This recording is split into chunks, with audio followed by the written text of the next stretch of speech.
चित्र नहीं चरित्र की पूजा करें। डॉक्टर दिव्य प्रभा जी महाराज साहब पर्वाधिराज पर्यूषण महापर्व के छठे दिन प्रवचन करते हुए श्रमणी सूर्या बाड़ी भूषण महासाध्वी श्री डॉक्टर दिव्य प्रभा जी महाराज साहब ने फरमाया कि जिस प्रकार मकान सब सुविधाओं से युक्त होता है, बहुत सुंदर फर्नीचर बना हुआ होता है, बढ़िया रंग रोगन हो, आलीशान मकान के ऊपर यदि छत नहीं हो तो उस मकान का कोई महत्व नहीं रह जाता। उसी प्रकार व्यक्तित्व का चेहरा चाहे कितना भी सुंदर हो, कितना भी ज्ञान हो, कितनी भी कलाएं हो, लेकिन चरित्र नहीं, आचरण नहीं, संयम नहीं तो उसका कोई महत्व नहीं। भोजन बहुत अच्छा हो लेकिन उसमें विटामिन नहीं तो उसे भोजन का क्या फायदा। व्यक्ति के दो रूप होते हैं, एक शारीरिक रूप और एक आध्यात्मिक रूप, एक बाहरी रूप, एक आंतरिक रूप। शारीरिक रूप में व्यक्ति की सुंदरता, चेहरे की चमक, तेज सुडौल शरीर, गोर वर्ण आदि व्यक्ति के बाहर स्वरूप की शोभा बढ़ाते हैं।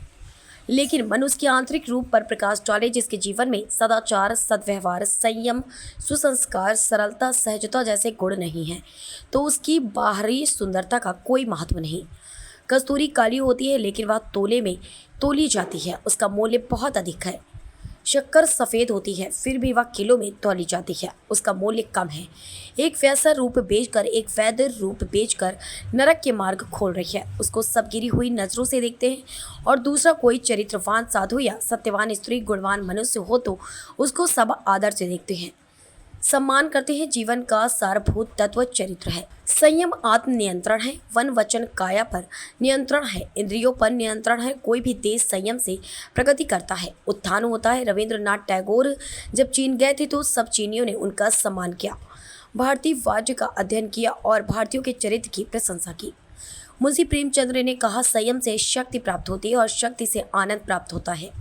संयम और दृढ़ धर्मिता के कारण वीर दुर्गादास बेगम गुलनार की शादी के प्रस्ताव को ठुकराकर औरंगजेब के कैद खाने से ससम्मान मुक्त हो गए। हम भी अपने जीवन को चरित्रमय, संयममय, सदाचारमय बनाएं। इसे पूर्व परम पूज्य श्री निरुपमा जी महाराज साहब ने अंतग्रहण सूत्र का सुंदर वचन करते हुए अर्जुन माली के जीवन पर प्रकाश डाला। श्री कमलेश जी रांका, श्री गौतम जी रांका, श्री सुरेश जी चंडालिया ने अपने विचार व्यक्त किए।